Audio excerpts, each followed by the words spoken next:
Sí, ¿qué vamos a utilizar una sustancia química que no nos sirve? Tiene que ser una sustancia que beneficie a nuestro cuerpo. Por esa razón, una persona muy feliz debe... Con el control, doctor. Con el control de los videojuegos. Qué bueno, ¿qué? Ay, se ha vuelto arriba. Ah, no, ya está, ya. Entonces, la historia de la farmacología es desde el origen del hombre, ¿no? En la búsqueda de remedios, ¿para qué? Fundamentalmente para aliviar el dolor. Esa es la razón fundamental por la cual aparece la farmacología. Y en parte para sentirse físicamente mejor. Está presente el hombre desde su origen, por lo tanto la farmacología es tan vieja como el ser humano, ¿verdad? Ya hace 35.000 años el hombre ya cultivaba estas plantitas que ahora nosotros utilizamos, ¿verdad? Que es la manzanilla, la valeriana, y hay otras plantitas más que hemos utilizado en nuestra vida, y que obviamente siguen siendo utilizados a la fecha, ¿verdad? Entonces, la farmacología es muy antigua y en consecuencia hay que saberla estudiar. En China había ya determinados tratamientos 5.000 años antes de Cristo. Fíjense, se conocían las propiedades del té que hasta actualmente lo utilizamos y lo utilizamos. Pero el que sentó precedente para hacer una verdadera farmacología ética fue Hipócrates. Por eso hacemos el juramento hipocrático nosotros. ¿En razón de qué? No podemos utilizar ningún fármaco sin no conocer sus efectos tóxicos. Ahí viene la ética. Y utilizaba Hipócrates un término que decía el primum non nocere. ¿Qué es el primum non nocere? Primero debo saber que esa sustancia química que voy a utilizar no haga daño a la persona. Y recién puedo utilizar. Eso es lo que decía Hipócrates. Entonces, por esa razón, nosotros hacemos el juramento hipocrático, tanto los odontólogos como los médicos, porque hablamos de ética, no podemos utilizar cualquier sustancia química en el intento de curar algo, ¿no? Por lo tanto, este hombre conoció mucho la carrera médica y su práctica, y a través de lo que nosotros llamamos las plantas medicinales, porque la mayoría de los fármacos se obtienen del reino vegetal, más que oro. Durante el Imperio Romano, que fue realmente un imperio que dominó muchísimo tiempo, apareció este señor Venancio Dioscórides, que era un médico. Su obra de materia médica estudia sustancias tanto de origen vegetal, animal y mineral. Fíjense qué quiere decir, que la farmacología está basada en sustancias vegetales, de origen vegetal, en sustancias de origen animal y en sustancias de origen mineral. ¿No? Entonces este hombre empezó a hablar de la farmacología, que actualmente se conoce como. Y en su obra, se recoge, en la obra de este hombre, se recoge 600 plantas medicinales con descripción de sus virtudes y su forma de administrar con fines curativos. En nuestra época contemporánea ya, en Alemania, aparece este señor Settler en 1803.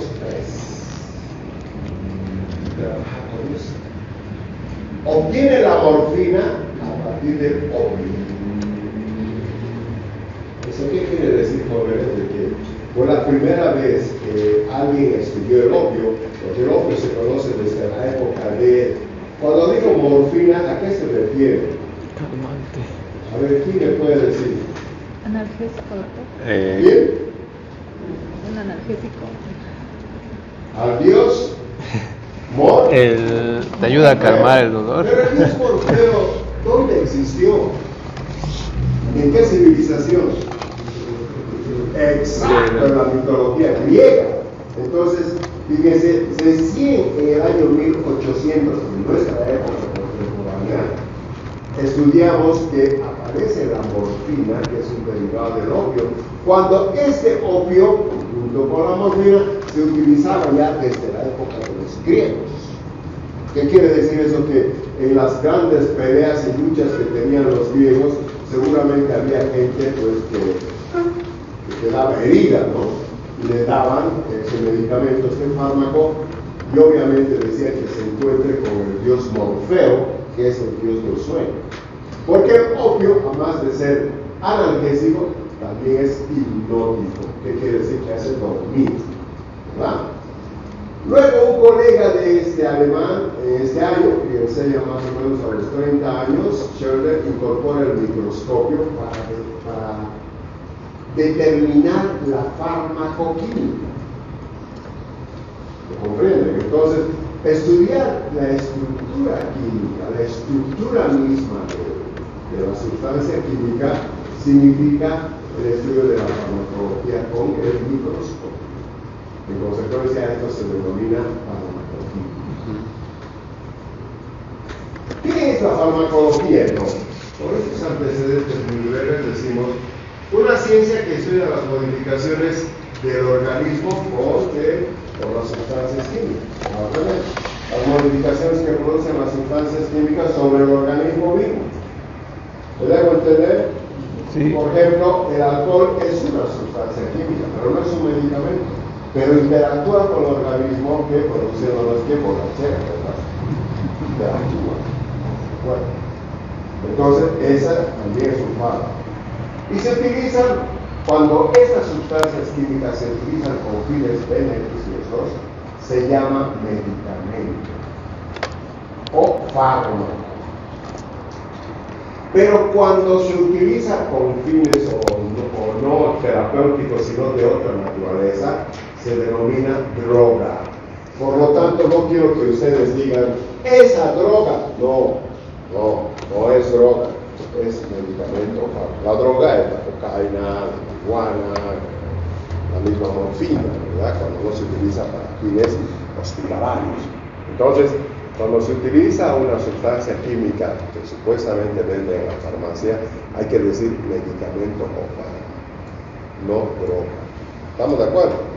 Eso es importante. Tenemos que empezar a utilizar la dialéctica de la farmacología. ¿Qué características tiene la nomenclatura de un medicamento?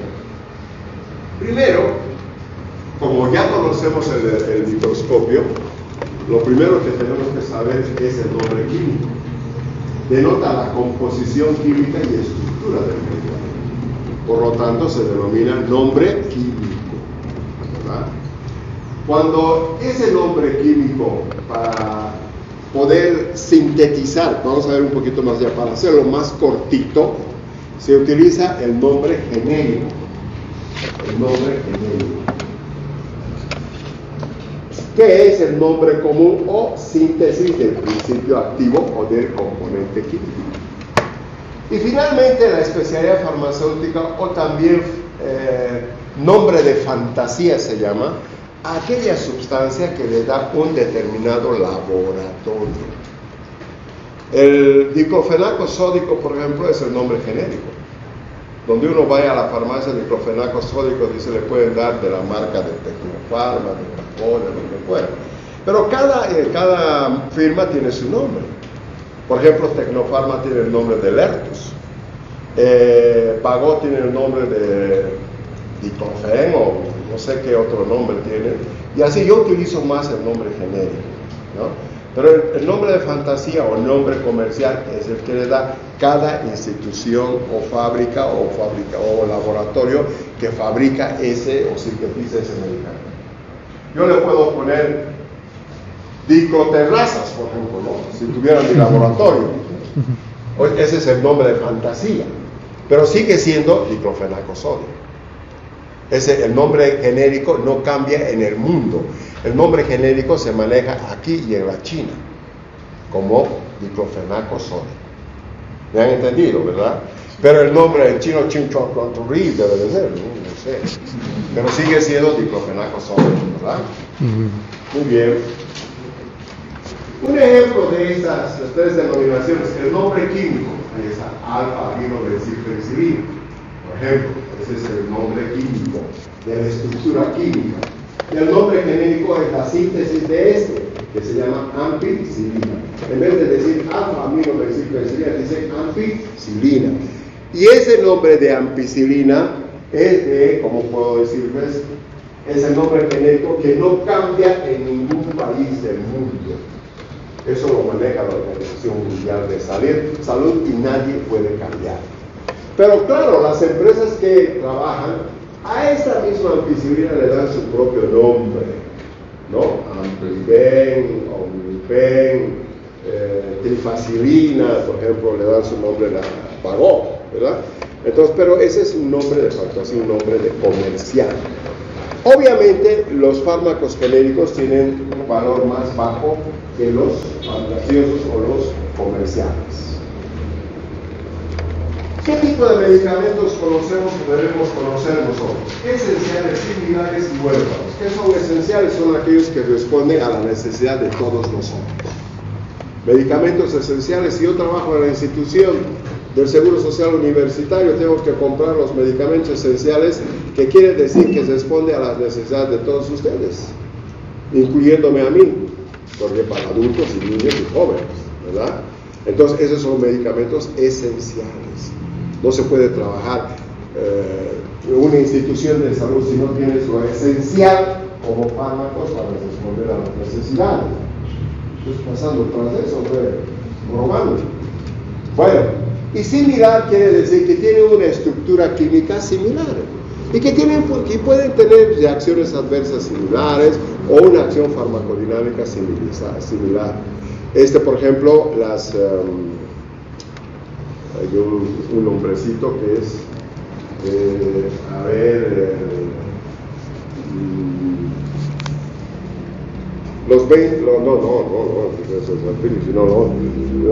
el anillo,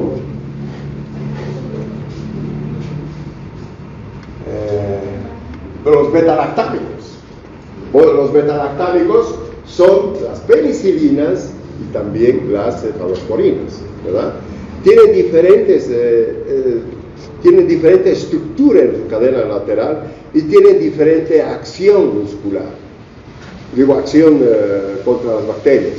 Entonces, pero sin embargo, la estructura química se denominan betalactámicos porque tienen un anillo betalactámico, tanto las penicilinas como las cefalosporinas. Por eso se llaman medicamentos similares. Y aquellos huérfanos son aquellos fármacos que las industrias farmacéuticas no las quieren hacer. ¿Por qué? Porque tiene muy poco movimiento. Todas las industrias farmacéuticas quieren hacer, por ejemplo, el diclofenaco sódico. Todas. Pero nadie quiere hacer, por ejemplo, los derivados del litio, que es un fármaco relacionado con el uso en personas con depresión. Pero dicen, hay muy pocas personas que pueden comprar el litio. ¿Para qué yo voy a hacer ese fármaco? Solamente estoy gastando en la materia prima y no gano. ¿Entienden? Por eso se llaman medicamentos huérfanos. Las áreas de la farmacología. Tenemos la farmacocinética. Farmacocinética. ¿Qué quiere decir la farmacocinética? Lo que el organismo hace con el medicamento. Lo que el organismo hace con el medicamento. La farmacodinámica es lo contrario de eso. Lo que el medicamento, la sustancia química, hace sobre el organismo.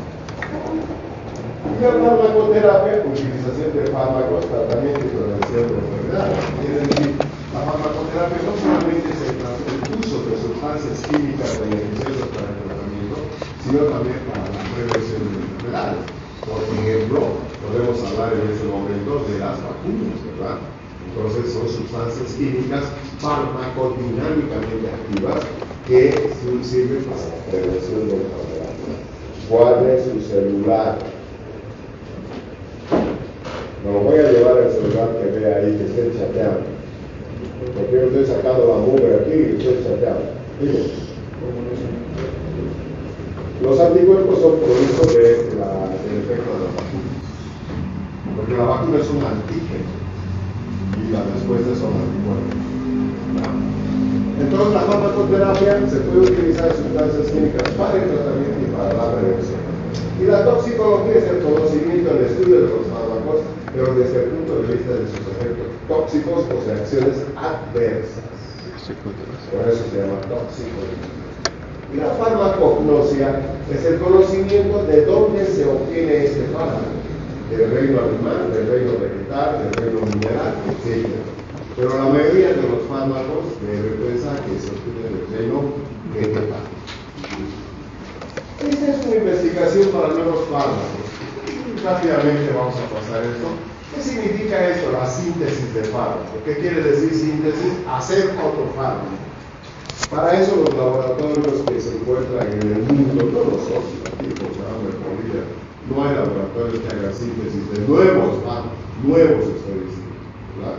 No los que tenemos, no los que repetimos de los que hacemos, como los que ya han hecho, sino nuevos fármacos que aún todavía no tienen ni siquiera nombre. Entonces, para eso, para la síntesis del fármaco, hay una farmacología experimental que pasa por la fase 1, fase 2, fase 3, fase 4. En la fase 1, en realidad, este es el ensayo clínico inicial. Aquí en la fase 1 se determina la dosis máxima que se puede utilizar esa sustancia química, todavía no voy a decir tanto. Y el segundo, el inicio, o mejor que la fase 2, se inicia con el uso de ese fármaco en personas que están enfermas de tal situación, por ejemplo, para calmar la diarrea. Yo quiero inventar un fármaco para calmar la diarrea, ¿verdad? Entonces hago una fase de ensayo inicial. Y luego hago el ensayo clínico comparativo. Voy a utilizar ese fármaco en personas que están con diarrea y en personas que no están con diarrea, para hacer una gráfica de tipo 2. Y finalmente llego a la fase 4, que es el mercadeo controlado. Durante 2 años se utiliza el mercadeo controlado para ver que ese fármaco no tenga efectos adversos en la mujer embarazada o en el niño, particularmente en la mujer embarazada, para los efectos termogénicos. Y una vez que pasa esa prueba del mercadeo controlado, se puede utilizar ya un mercadeo sin restricciones. Ahí está la fase 1, la fase 2, la fase 2 temprana, la fase 2 tardía. Aquí en la fase 2 tardía, que lo que acaba de decir, establece la eficacia del fármaco de reducir las manifestaciones. ¿Por qué me interesa la fase 2 tardía? Porque si yo ya tengo un medicamento ahorita en el mercado, voy a la frente de la farmacia de aquí, a la frente de la farmacia, voy y me compro un antidiarreico y me controla ese fármaco, mi diarrea, en el 60% o en el 70%. Y yo, como desarrollador de fármacos, tengo que conseguir que el fármaco que yo quiero inventar supere el 60% o 70% de ese fármaco. ¿Me entienden? Porque no justifica pues hacer un fármaco que tenga menos efecto que uno que ya existe. Tengo que conseguir yo un fármaco que tenga un efecto de un 90%, o sea, superando a los que ya tengo en la farmacia. ¿Podemos entender? Eso significa la fase 2. Tengo que desarrollar o tengo que sintetizar medicamentos superiores a los que ya hay.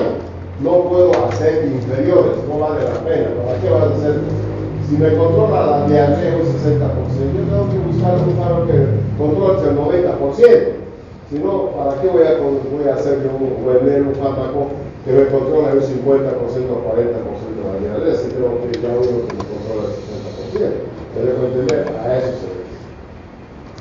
En la fase 3, pruebas clínicas comparadas, progresivo quiere decir aquí, se utilizan en pacientes sanos y enfermos. Y la vigilancia durante la comercialización, ¿para qué? Para ajustar la dosis, en particular en niños y gestantes, y quizá en algunas personas pediátricas. La farmacocinética labio. Vamos a empezar con ese tema de la farmacocinética. Esos son los conceptos que hemos pasado rápidamente.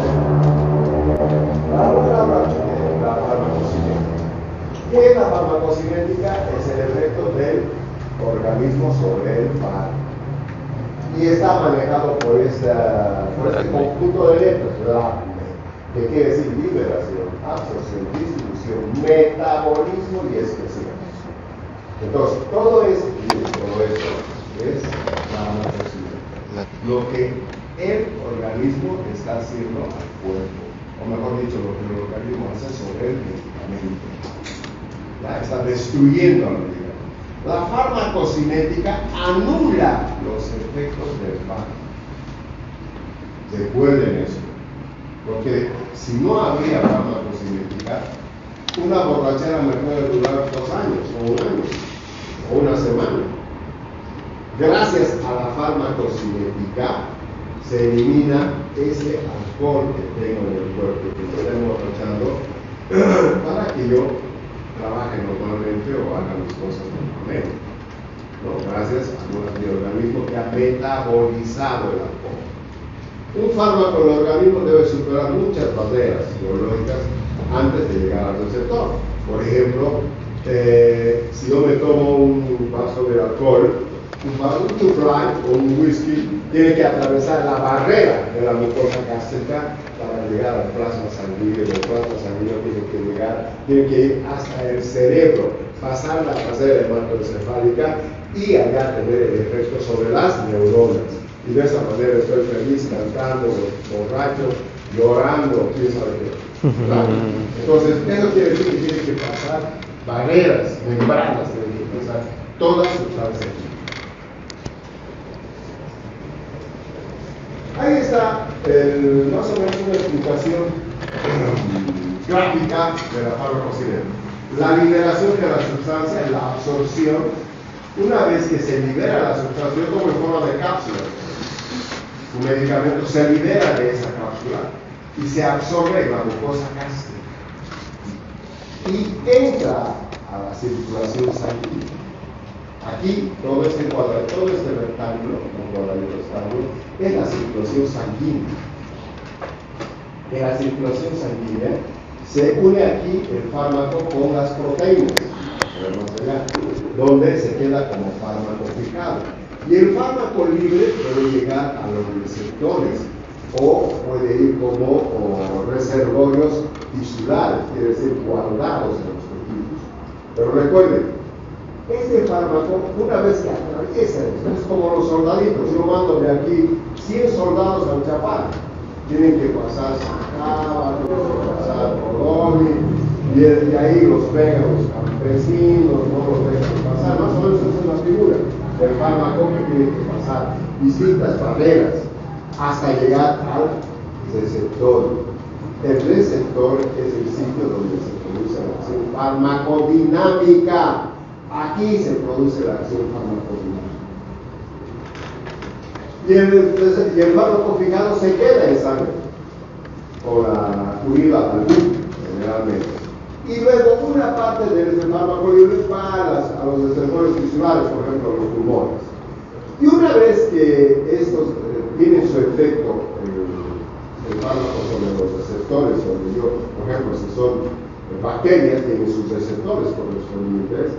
Luego este fármaco pasa por el hígado y se biotransforma y luego se excreta. La excreción se produce más frecuentemente por el hígado. Ahí está la liberación, ejemplos de liberación: la desintegración de gránulos, la desagregación de saleras cápsulas, las diluciones, soluciones.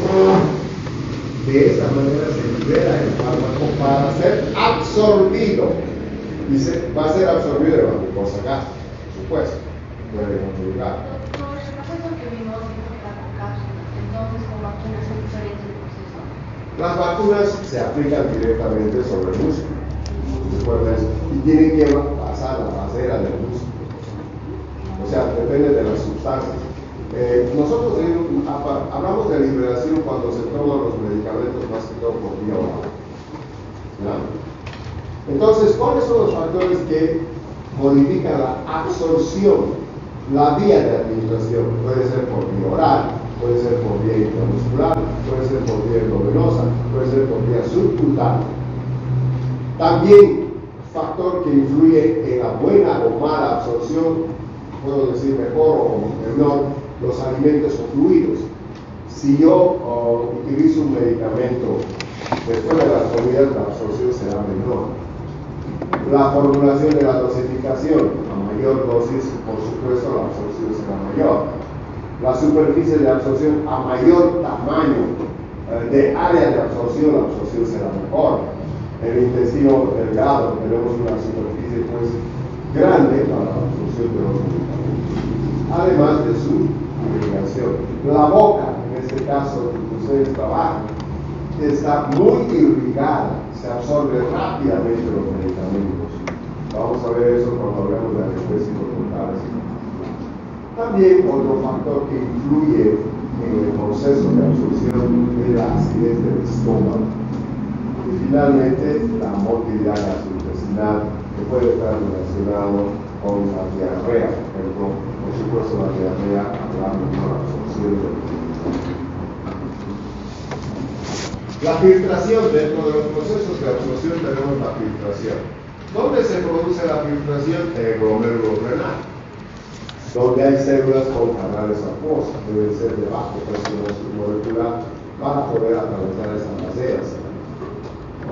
Normalmente son sustancias que tienen carga eléctrica para producirse la absorción de filtración.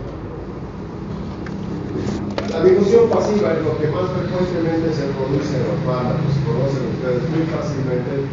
Cuando hablamos de difusión pasiva, que han hablado mucho de fisiología, significa ir de un lugar de menor gradiente, de mayor gradiente a otro de menor gradiente, de menor concentración. O sea, donde hay un gradiente de una diferencia, digamos, de concentración. O sea, no hay contragradiente, es decir, no se va de una solución menos concentrada a otra más concentrada, sino en la difusión pasiva se va de un lugar de mayor concentración a otra de menor concentración. Claro, es más fácil y no hay gasto de energía. Hay un gradiente de concentración, podríamos decir positivo. ¿Por qué? Porque no estoy gastando energía. Esa es la difusión pasiva. No consume energía. La liposolubilidad depende del coeficiente de repartición líquido-biológica. Eso sí, es importante porque los medicamentos tienen que ingresar al interior de las células. Para pasar al interior de las células tienen que atravesar ¿qué? La membrana celular, donde hay líquido y proteína y también parte de agua. Y el estado de ionización que vamos a ver un poquito más allá. ¿A qué se refiere el estado de ionización? Es la difusión pasiva. La difusión pasiva es lo contrario a la difusión pasiva. Es decir, el gradiente de concentración es negativo. Quiere decir que yo voy a ir de un lugar de menor concentración a otro de mayor concentración en contracorriente y voy a necesitar energía. Es como si yo estuviera en un barquito, me pongo al río y voy a favor del río, pues no gasto energía. El río me está llevando. Esa es difusión pasiva. Pero si yo me voy en contra de la corriente, oye, tengo que sudar, ¿verdad? Entonces en contra corriente. Eso se llama difusión facilitada. Perdón, antes no. Difusión facilitada es otra cosa. Difusión facilitada es cuando también estás relacionado con la difusión pasiva, pero hay un factor, un transportador para esa sustancia facilitada, para ese transporte facilitado. Es lo que sucede, por ejemplo, con la glucosa. La glucosa pasa la membrana celular a través o con un receptor, y a eso se llama difusión facilitada, con la presencia de un receptor que te hace pasar. Es como cuando tú vas a Copacabana, tienes que pasar el estrecho de Tiquina, te da un barquito, pasas al frente, te deja el barquito, nuevamente el barquito viene para acá, se coge a otra gente, ¿verdad? Entonces el barquito actúa como un factor de transporte, a eso se llama difusión facilitada por un transportador. Se une a un transportador cuando la membrana no es liposoluble. Ahora vamos a ver el transporte activo. Este sí es contracorriente. La difusión pasiva es lo contrario a esto. Y la difusión facilitada es el intermedio de esto. El transporte activo es contracorriente para sustancias no liposolubles. A diferencia de los anteriores, va en contracorriente, es decir, necesita energía para pasar una membrana celular de un lugar de menor concentración a otra de mayor concentración. Ese es el transporte activo.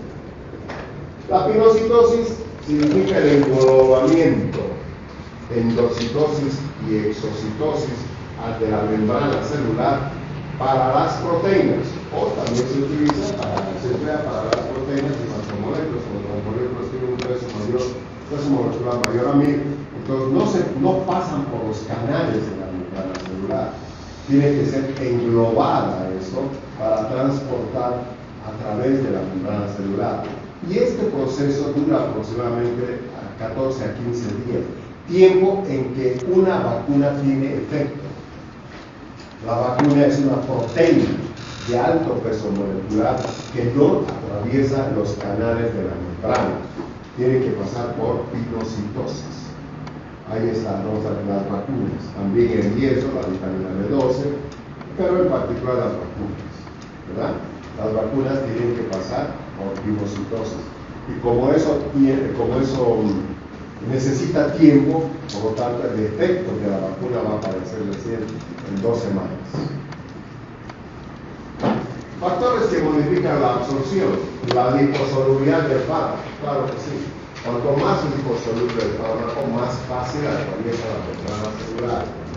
Un ácido débil en medio ácido predomina la fracción no ionizada o liposoluble. Aquí ya vamos a entrar con el efecto de la ionización. Bueno, pero entiéndame esto, un ácido débil en un medio ácido también predomina la fracción no ionizada. ¿Qué quiere decir fracción no ionizada? Que no se carga eléctricamente.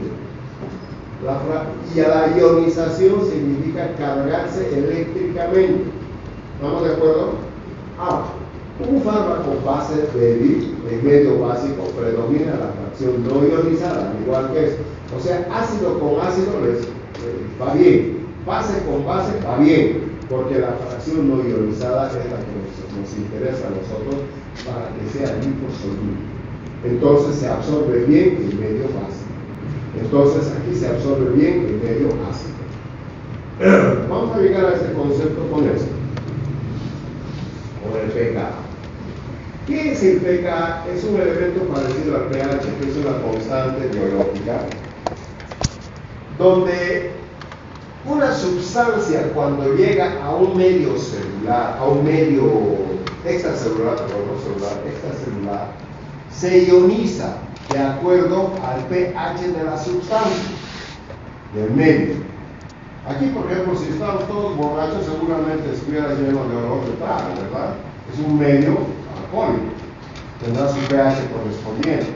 Lo mismo sucede cuando se toma un fármaco. El fármaco llega al estómago, por ejemplo, que es un pH ácido. Por lo tanto, los fármacos ácidos en el estómago se ionizan poco y existe mayor cantidad de fracción libre. Esta partecita, si no me han entendido, voy a explicar bien. Sabemos que el estómago, de por sí, por naturaleza, la sustancia que se encuentra allá es ácida, ¿no? 3, 4 pH ácido. Si yo pongo ahí una sustancia ácida, se va a cargar eléctricamente esa sustancia ácida, pero en poca cantidad, en menos del 50%. Y vamos a tener más del 50%, que es una fracción no ionizada. La fracción no ionizada es la que se absorbe. La fracción ionizada no se absorbe. ¿Por qué? Porque la fracción ionizada, como tiene una carga eléctrica, sea positiva o negativa, cuando se acerca a una membrana, la membrana celular está en constante cambio eléctrico. Positivo, positivo, negativo, negativo, positivo, negativo, positivo, negativo, positivo, negativo. Esa es la vida de la membrana celular. Por despolarización, repolarización, despolarización, repolarización. En el momento de la despolarización, cambia el voltaje de la célula, se hace positivo. Entonces, y si el ion, es decir, la sustancia química está en ese momento, se acerca a la célula, es repelida, porque positivo con positivo se repelen, o negativo con positivo se atraen, ¿sí? Negativo y positivo. Pero si son negativos se repelen, positivo se repelen. Entonces, ¿qué pasa? El pobre medicamento va rebotando como ping-pong. Se acerca, lo bota, se acerca porque la célula está cambiando, rotando su carga eléctrica. Por esa razón, estas sustancias ionizadas no sirven, sino la fracción no ionizada es la que sirve. ¿Me dejo entender?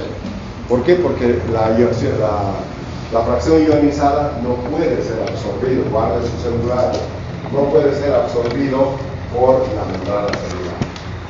Aunque, bien, no importa, señorita, si ustedes han entrado, ya les he mandado la clave para el ingreso a la plataforma, ¿verdad? Ya ahí está, por ejemplo, ya colgado este tema, ya lo debían leer. Bueno, no importa, eso vamos a hablar después. Bueno, entonces lo importante es que me entiendan que el pKa es eso, la capacidad de ionización de una sustancia química en un medio, sea ácido o base. Ese es el pKa. Pero tenemos que darle al pKa un valor para los fármacos.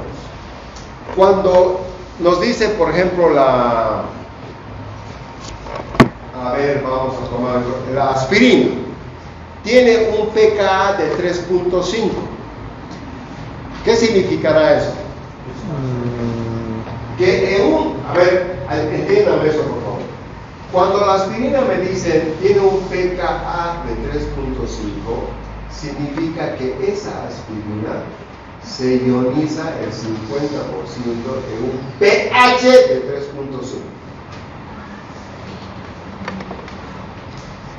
¿Se entiende o no? O sea, entonces igual el donde pKa es se el ioniza pH. el 50%, ese es el pKa. Por ejemplo, hay sustancias que tienen el pKa de la gentamicina es 7. El pKa de la gentamicina es 7. ¿Qué quiere decir? Que la gentamicina se ioniza en un pH de 7 en 50%. ¿Estamos? Sí. Pero para que no se pierda mucho, viene el ejemplo, si ustedes han visto ya, van a ver en la plataforma el ejemplo de la aspirina, de 3.5. Significa que la aspirina, la mitad de la dosis de la aspirina, si yo tomo 500 miligramos, la mitad se va a ionizar en un pH de 3.5. Ese es el pKa, entonces. Por lo tanto, en un pH de 3.5, esa aspirina se va a ionizar la mitad y la mitad va a estar libre para ser absorbida. Quiero decir, si yo he tomado 500 miligramos de aspirina y he puesto la aspirina en un pH de 3.5, la mitad se va a ionizar y la mitad está listo, 250 miligramos está listo para ser absorbido. Ese tiene su importancia, por esa razón el pKa. Porque hay fármacos que tienen un pKa muy básico, es decir, no ácido, por ejemplo la misma gentamicina, no hay en presentación por vía oral. ¿Por qué? Porque tiene un pKa de 7, que es muy base y se ioniza completamente en el medio ácido y no se absorbe nada. Entonces, si estoy dando vanamente, no hay gentamicina por vía oral, no hay nada cambio. Por esa razón, el pKa es alcalino de la gentamicina. Entonces, el valor del pH coincide con el pKa del electrolito cuando ese se encuentra ionizado en un 50%. ¿Se ha entendido, verdad? Doctor, ¿siempre va a ser el 50%? 50% de la dosis. Si tú das 500 miligramos, como he dicho, por ejemplo, en el caso de la aspirina, vienen tabletitas de 500 miligramos de Indio, y yo le pongo la aspirina en un pH de 3.5, se va a ionizar 50%. Pero, aquí hay pero. El pH del estómago muchas veces es de 2, no es de 3.5. Entonces, ¿qué sucede? Que se va a ionizar menos todavía. Es decir, si al pH de 3.5 se ioniza el 50%, a un pH de 2 se va a ionizar solamente el 20%. Y voy a tener un fármaco no ionizado, un 80% con mejor absorción. ¿Me dejo entender? Lamentablemente este es un conocimiento de farmacología, no podemos negarnos a aprender, porque los fármacos también se cargan eléctricamente y obviamente están en relación con su grado de absorción. Me gustaría que lean, por eso el texto está en la plataforma. Grado de ionización, ahí está. Fracción ionizada no se absorbe, hidrosoluble, muy poco difusivo. La fracción no ionizada es la que realmente se absorbe. Por eso nos interesa saber que cuanto menos se ioniza ese fármaco, a mí me interesa más para la terapia. Va a tener mejor efecto. Eso es lo que quiero decir.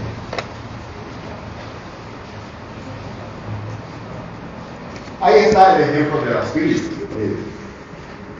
La aspirina tiene un pKa de 3.5. ¿Qué quiere decir? A ver. De ese fármaco se ioniza en un pH de 3.5. A ver, repitan otra vez. A ver.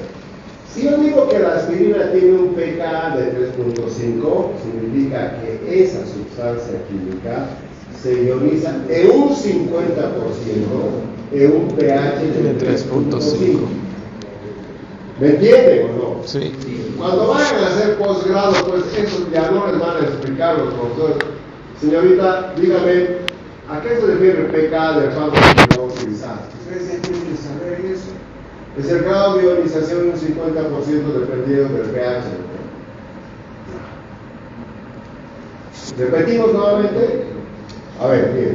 Si digo 3.5, significa que esa aspirina se ioniza en 50% en un pH de 3.5. ¿Se ha entendido o no? Sí. Entonces dice aquí, nos hace el ejercicio. Pero el jugo gástrico es un pH de 1.4. Mucho más bajo todavía que el pKa de la aspirina.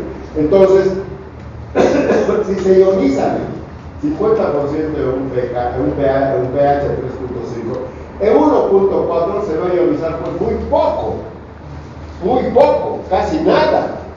Y vamos a tener una fracción no ionizada de un 90% de la dosis. Aquí 5.5 ya se pasó. Si 3.5 era 50%, 5.5 ya es más o menos, oye, se ha ionizado un 60 o 65%. Y me queda solamente 35% de fracción absorbida. ¿Me dejo entender? Entonces, en la luz, no, pues aquí peor la cosa todavía. Por lo tanto, es mejor que eso se absorba en el tubo gástrico.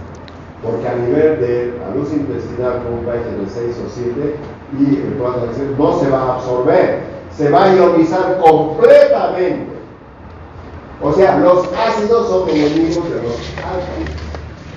¿No? Una sustancia ácida se desarrolla muy bien en un medio ácido. Y una sustancia base también se desarrolla muy bien en un medio ácido. Ahí está. En el libro en los libros van a encontrar ciprofloxacina 6.08, 6.09, 8.74 de pKa, penicilina 2.5 a 3.9 de pKa, amicacina 7.09 de tamicina aquí por supuesto no se utiliza por viola, la normotación 9.2 de pKa. ¿Qué quiere decir? Que un pH de 9.2 se ioniza el 50%. Pero un pH de 2.3 ya no sirve, totalmente ionizado, no se absorbe nada. Biodisponibilidad. ¿Qué es la biodisponibilidad? La cantidad de medicamento, de fármaco, sustancia química que llega al plasma o a la circulación sanguínea después del proceso de absorción. Como no estamos hablando aquí de ionización, si yo tomo una aspirina de 500 miligramos, no va a llegar a los mismos 500 miligramos, aunque el pH sea muy ácido. siempre se va a quedar un 10%. Entonces, de 500 miligramos, solamente va a llegar al plasma sanguíneo 400 o 450 miligramos. Entonces, a eso se llama biodisponibilidad, porque es el fármaco que está presente en la circulación sanguínea después del proceso de absorción. ¿Me entienden? Entonces, ¿qué es biodisponibilidad? Es la presencia del fármaco o sustancia química en plasma sanguíneo después del proceso de absorción. ¿Estamos de acuerdo? Ahora, una vez que el fármaco llega a la circulación sanguínea, se une nuevamente a la proteína. Y la proteína más frecuentemente, con la que más frecuentemente se une es con la albúmina. Y otra vez nos disminuye la dosis, ¿entienden? O sea, si ya se absorbió 400 miligramos de la aspirina, sí, pero llegando a la sangre ya tengo 400 miligramos, pero se une una parte otra vez a la albúmina. Más o menos, ahorita vamos a ver eso. Y se pierde nuevamente ahí, que va como depósito. Y solamente una parte de esos 400 miligramos va a llegar al órgano blanco para la cual estoy utilizando este fármaco. Unido a la proteína nos sirve de depósito, pero no nos sirve para la acción farmacodinámica. Para lo que para el dolor, como antiagregante plaquetario, la aspirina no me sirve. No, yo lo que quiero es que me calme el dolor. Pero que si se une a la proteína, es de depósito y no me sirve como fármaco. Ahí está la biodisponibilidad, cantidad absorbida sobre la cantidad administrada por ciento. Por ejemplo, la cantidad absorbida, digamos, 300 miligramos, lo administrado 500, el 300 entre 500 dividido o multiplicado por 100. O sea, sacas porcentaje, por ciento de biodisponibilidad. O sea, ¿cómo se obtiene el porcentaje de biodisponibilidad? La cantidad de fármaco absorbido, es decir, lo que llega ya a la sangre, con la cantidad administrada que tú le diste para que tome, ¿verdad? Bioequivalencia, ¿qué quiere decir? Aquí en la China, dos fármacos deben tener las mismas características terapéuticas. Si yo tomo una tableta de aspirina de 500 miligramos, el efecto de ese medicamento tiene que ser casi igual al efecto de la aspirina en la China. ¿Me comprende? Porque finalmente, si no comparamos con otros países, comparamos con los laboratorios. Si yo tomo una aspirina de Vago y otro toma de Lafar o de Cofar, lo que fuera, entonces tiene que ser muy parecida la absorción. O sea, el efecto tiene que ser parecido también. Porque si yo tomo uno, me calma el dolor, el de Vago, y el otro no me calma, oye, entonces no hay bioequivalencia, ¿verdad? No hay una equivalencia entre los fármacos. Quiere decir que uno de ellos nomás es bueno y el otro no sirve para nada.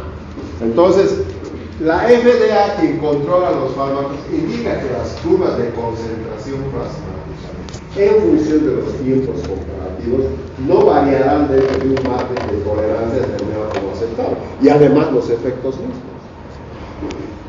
Si yo he tomado una aspirina y ha llegado a la circulación sanguínea 400 miligramos, la aspirina del otro laboratorio también tiene que llegar en 380 o 375 más o menos.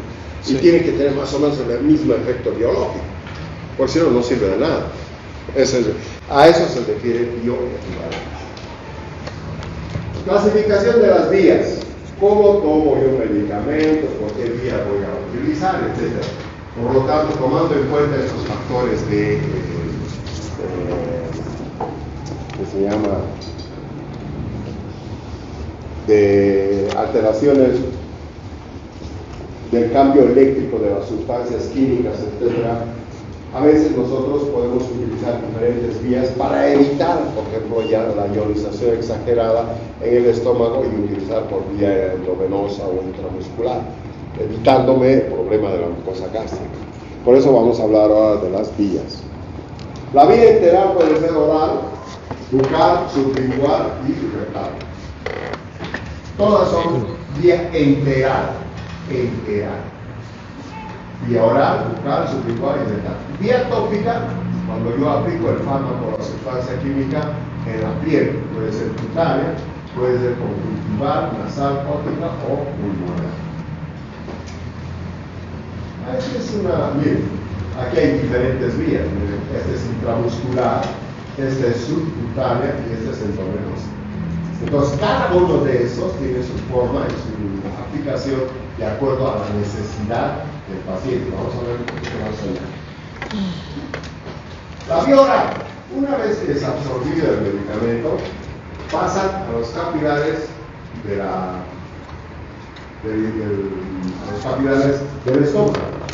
Y por la vía porta va al hígado. ¿No? La vena porta pasando por el hígado. Y estos son inactivados. Por lo tanto, cuando utilizamos medicamentos por vía oral, estos sufren el fenómeno del primer paso. Pasa muy rápidamente al matadero, dicho de otra manera. Es decir, se absorbe por vía intestinal y gastrointestinal y rápidamente pasa al hígado y el hígado lo metaboliza. El hígado es el mejor, es uno de los, no, es el mejor, digamos, órgano farmacocinético. Así como otro órgano excretor, por ejemplo, es los pulmones y el riñón en particular. Pero el fármaco, digo, el organismo, el órgano más importante para la biotransformación o farmacocinética es el hígado.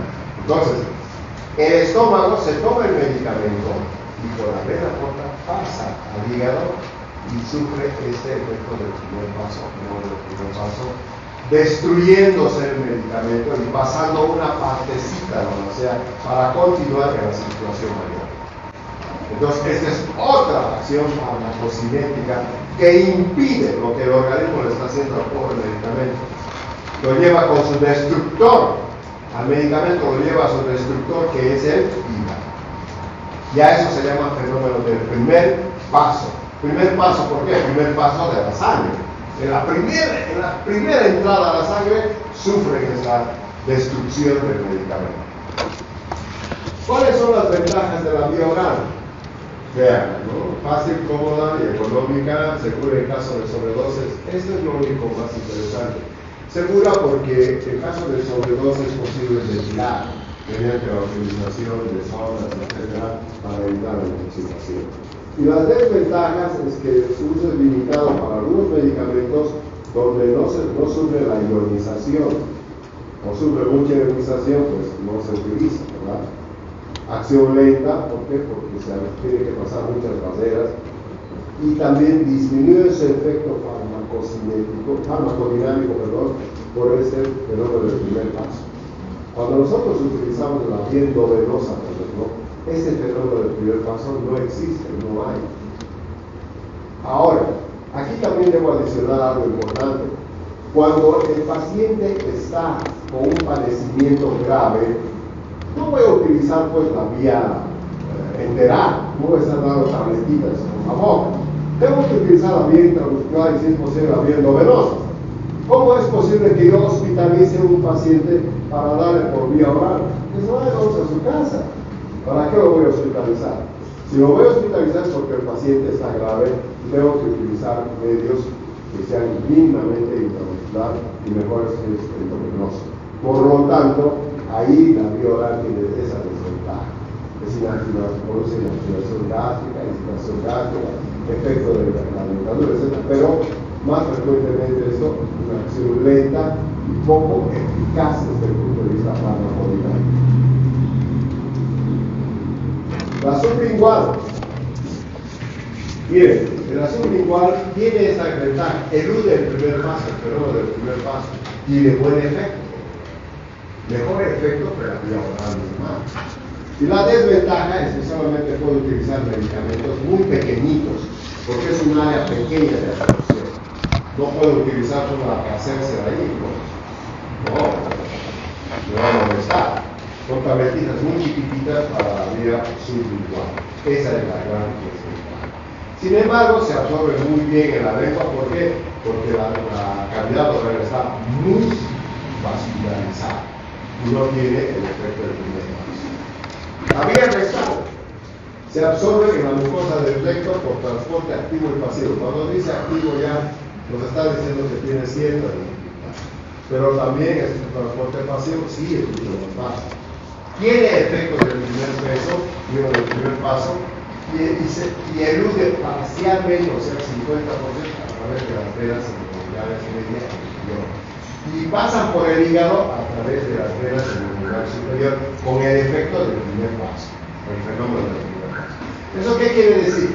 Que más o menos un 50% del fármaco no sufre el efecto del primer paso, o el fenómeno del primer paso en el hígado, cuando se utiliza por vía rectal. ¿Cuáles son las ventajas de la vía rectal? En caso de vómito, sin conciencia, más rápido que la vía oral y no dolorosa. Fíjense, esto es interesante, además tiene un efecto mucho más rápido que la vía oral, y además podemos utilizar con los pacientes que están inconscientes por alguna situación.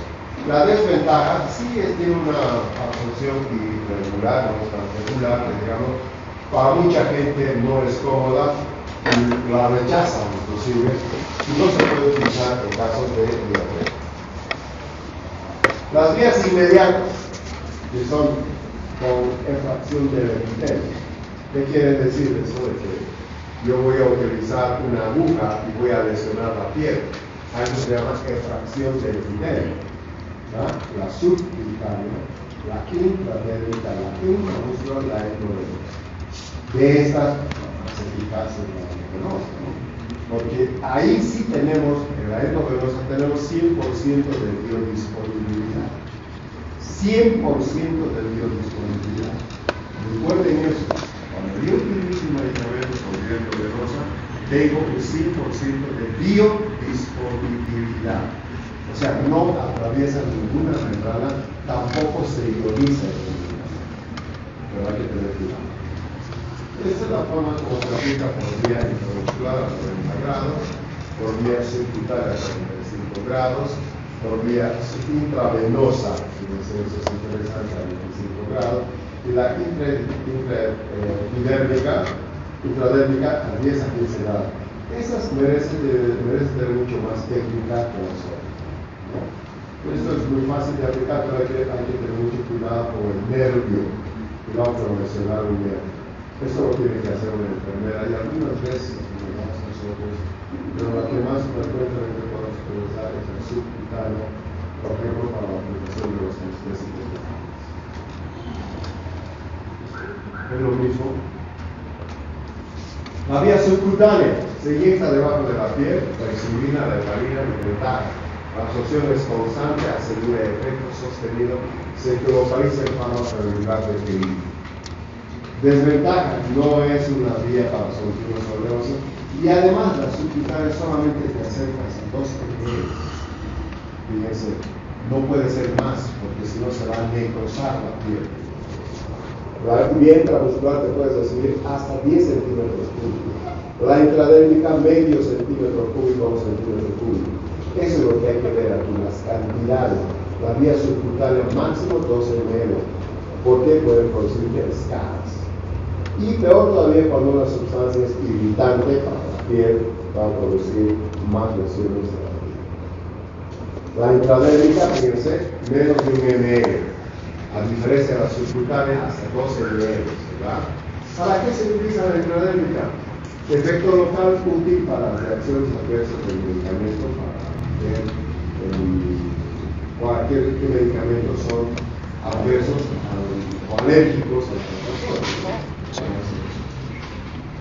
Dificultad de la técnica, la desventaja que tener la técnica adecuada, acepta volúmenes pequeños, es la desventaja, menos de 1 centímetro.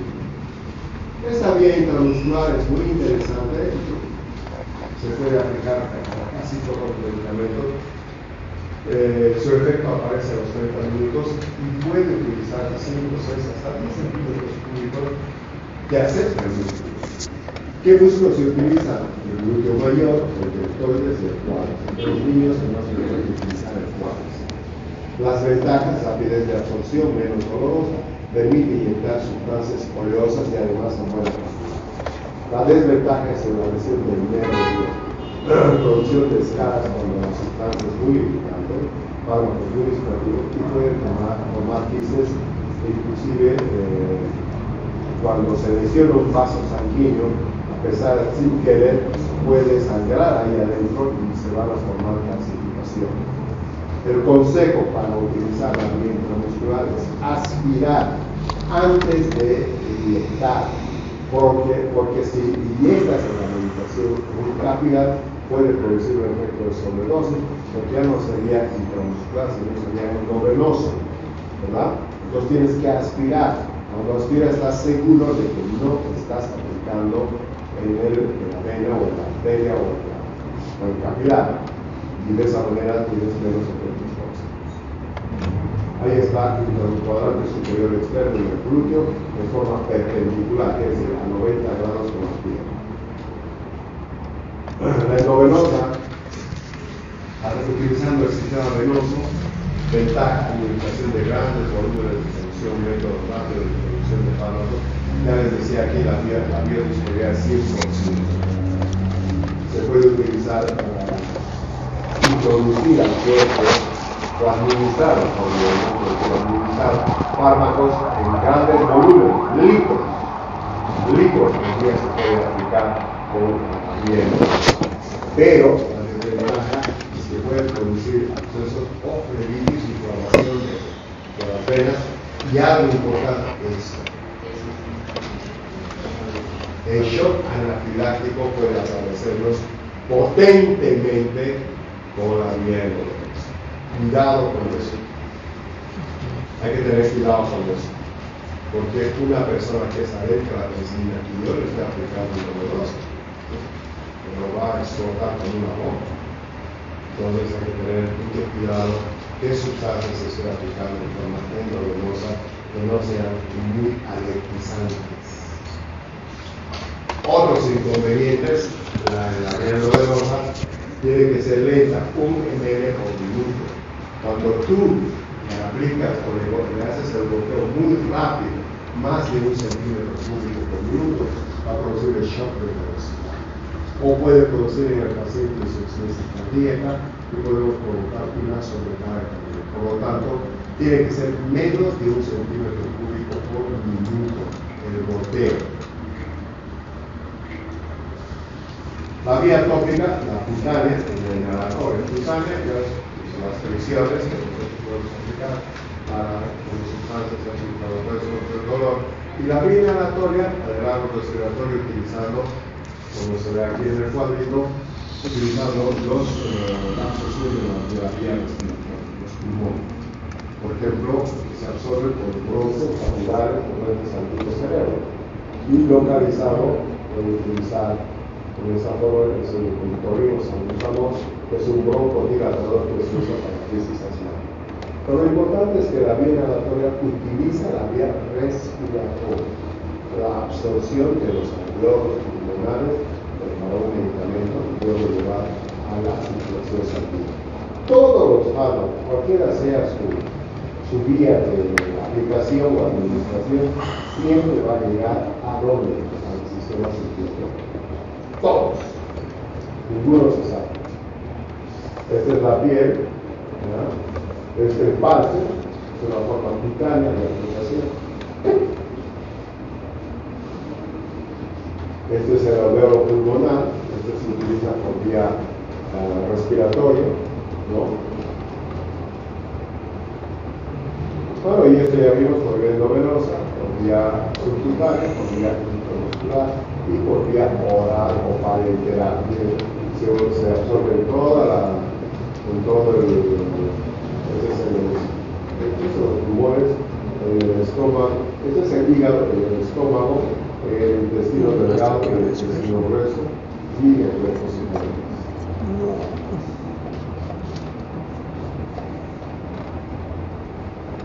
La distribución. ¿Qué quiere decir distribución? Después de darle viene la distribución. Liberación, absorción, después de la LA viene la distribución.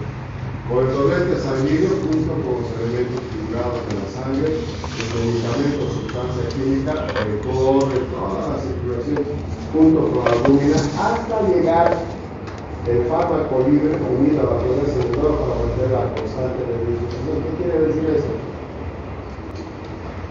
Cuando una sustancia química se une a la albúmina, esa queda como depósito. Y la no unida a la albúmina, esa es la fracción activa. Y esa fracción activa va a llegar hasta el órgano efector, es decir, hasta el órgano diana. El órgano diana se va a degradar ese medicamento.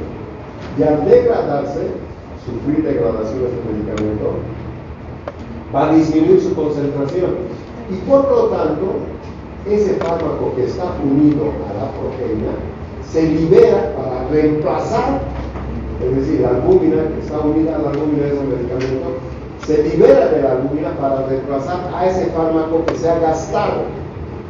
A esta liberación de ese fármaco que estaba en depósito para reemplazar a los que se han gastado, se llama ley de acción de masas.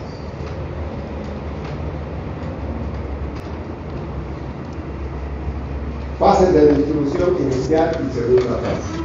Depende ese del flujo sanguíneo del tejido. ¿Qué quiere decir? La fase, podemos decir, primera, inclusive, o fase inicial, es cuando el fármaco llega más rápidamente a los órganos que tienen mayor circulación sanguínea. Primero va a llegar a los lugares más vascularizados, el cerebro, el corazón, el riñón y el pulmón. De estos, del cerebro, el corazón, el riñón, ¿cuál es el más vascularizado? El corazón. Después el cerebro, después el pulmón, después el riñón. Entonces, ¿qué quiere decir? Que en la fase inicial, inmediatamente tomamos un poco de alcohol, va a llegar al cerebro y ya nos va a hacer efecto.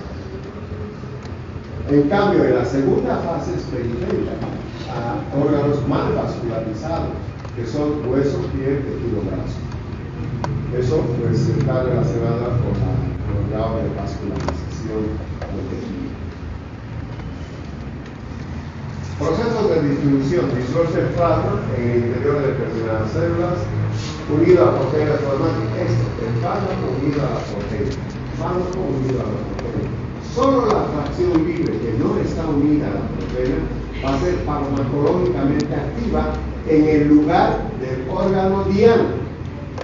Si a mí me duele la rodilla y me aplican el diclofenaco, en el lugar donde hay estos procesos inflamatorios, como antiinflamatorio, va a actuar solamente la fracción libre de ese fármaco, inclusive después de haber dado yo en forma endovenosa. Sí es verdad que la biodisponibilidad es 100% cuando utilizo con forma endovenosa, pero significa eso de que se une de todas maneras con la albúmina en la sangre y solamente una fracción no unida a la albúmina va a tener efecto en el órgano blanco.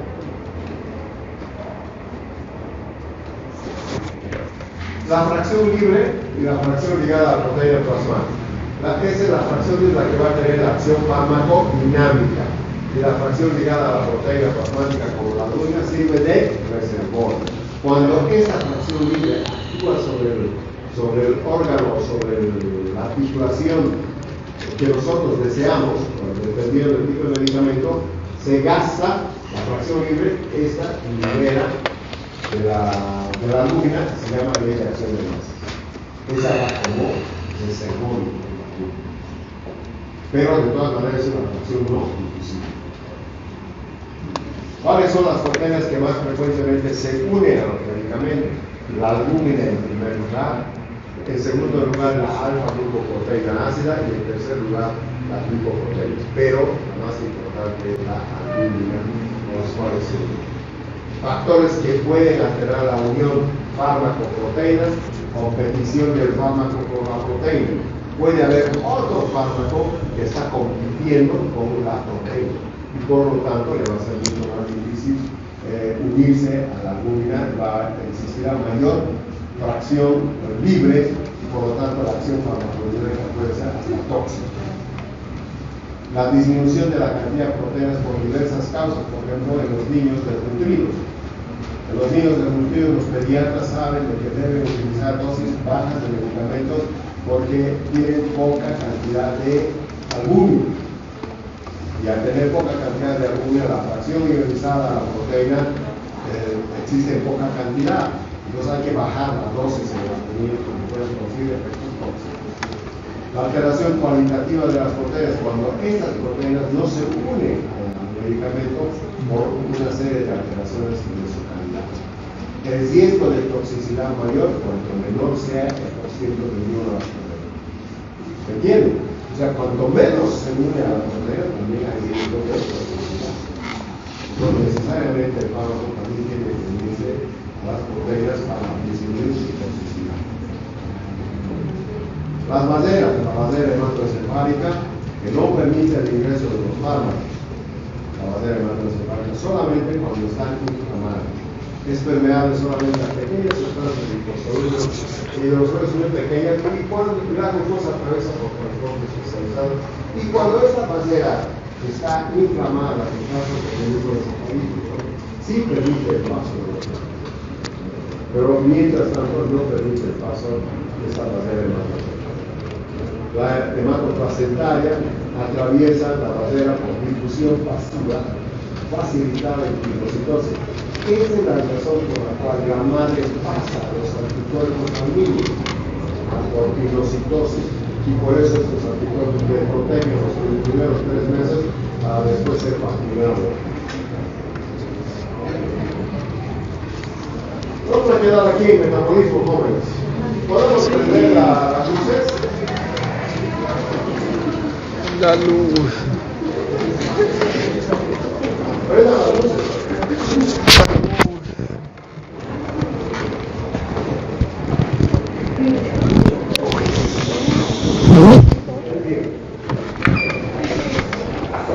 ¿Alguna pregunta? No. ¿Alguna pregunta? Bien. A ver, son 4 grupos ustedes, ¿verdad? De estos 4 grupos ustedes, ¿cuántas personas son por grupo? Eso quiero saber.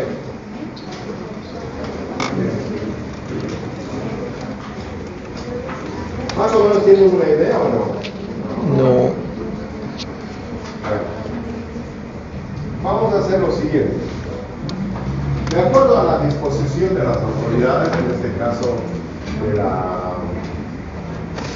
subdecano o director académico y del director de básicas, nuestras clases teóricas van a ser por vía virtual. Para eso se ha dado el código de clase. ¿Ya? O sea, miércoles y sábado vamos a hacer teoría por vía virtual. Yo voy a colgar con Aves también de los temas, ¿verdad? Y obviamente voy a mandar el link con el enlace inmediatamente antes de clase. ¿No? Entonces, miércoles y sábado vamos a hacer esta clase teórica. Las prácticas.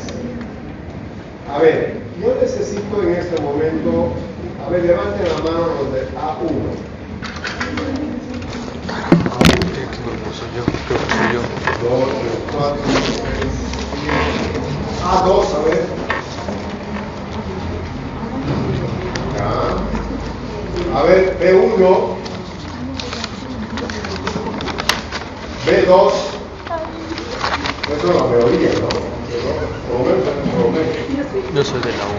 Ahora, quiero decirles algo. Para cada grupo, el aula que tenemos es pequeño. Eso también hablaba de clase. Entonces nos van a dar el aula 54. Eso no es.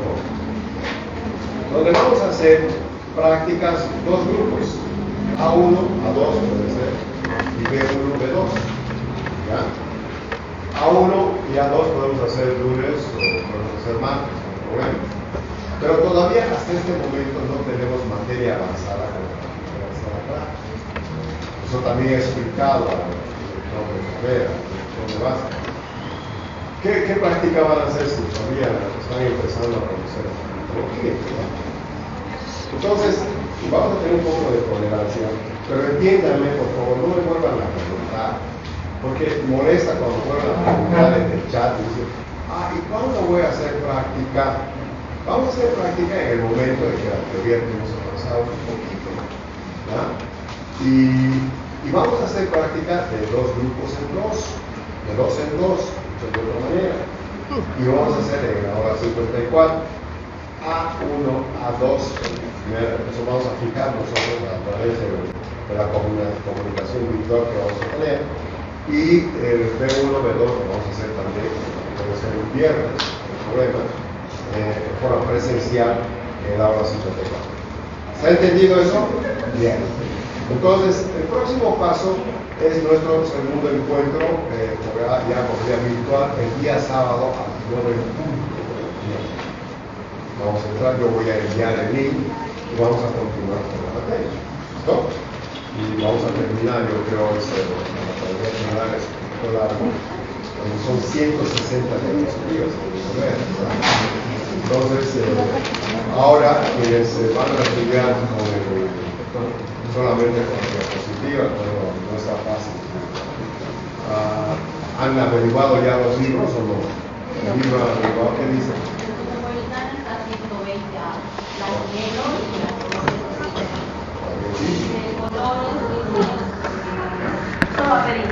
Solo a pedir, perfecto. Yo les aconsejo que tengan el libro, porque el libro les va a servir de matabullo todo el día, todos los años. Cuando egresen, por ejemplo, ahí va a estar el matabullo, porque es difícil manejar la farmacología cuando egresen. Van a tener muy poca experiencia. Por eso yo les sugiero, tengan su librito, así sea en blanco y negro, no importa, pero tengan para leer, no lo voten como un texto de, se llama elaborado, anullado, lo van a votar y no lo van a votar. Un libro, de todas maneras, se deposita bien y se guarda bien, ¿no? Entonces, ahora si lo pueden hacer un poquito más difícil, color, ¿no? Porque ya les digo, la farmacología es una práctica de toda la vida de ustedes, de toda la vida, desde el primer día de que abran su consultorio hasta el día en que se jubilen, van a seguir utilizando la farmacología. Y mucho éxito tendrán aquellos profesionales que manejan la farmacología como debe ser. Aquellos que manejan de forma inadecuada la farmacología para tener un poco de sistema, que tengan buena habilidad de la mano al punto de vista. Entonces les aconsejo que